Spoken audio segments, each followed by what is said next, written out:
Законот за спречување и заштита од дискриминација беше повторно донесен во октомври 2020 година.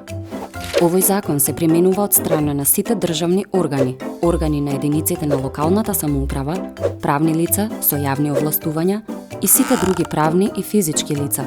Со овој закон се забранува дискриминација по било кој основ, вклучувајќи го полот, родот, родовиот идентитет и семејната и брачната состојба.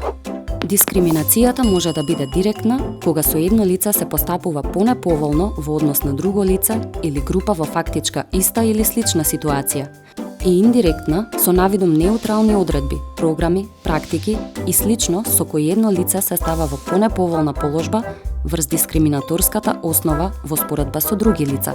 Директна родово базирана дискриминација на работно место е кога Јасмина зела помала плата од незиниот колега Христијан, со кој обавуваат исти работни задачи.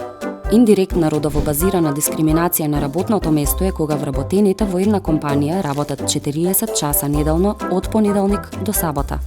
Една од нив е Јасмина, самохрана мајка на 4-годишно дете. Јасмина не е во можност да работи во сабота поради тоа што градинките не работат тој ден. Освен таа, за незиното дете нема кој друг да се грижи. Но работодавачот не ја дозволува таа да ги обавува своите работни задачи од понеделник до петок.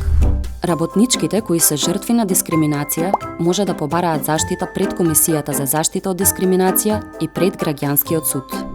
Дискриминираното лице може дискриминацијата да ја пријави и во здруженијата, фондациите и синдикатите кои работат во полето на заштита од дискриминација, бидејќи тие може да поднесат тужба за заштита од дискриминација од јавен интерес.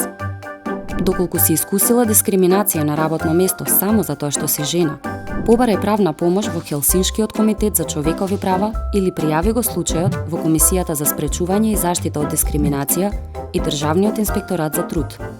За труд без дискриминација.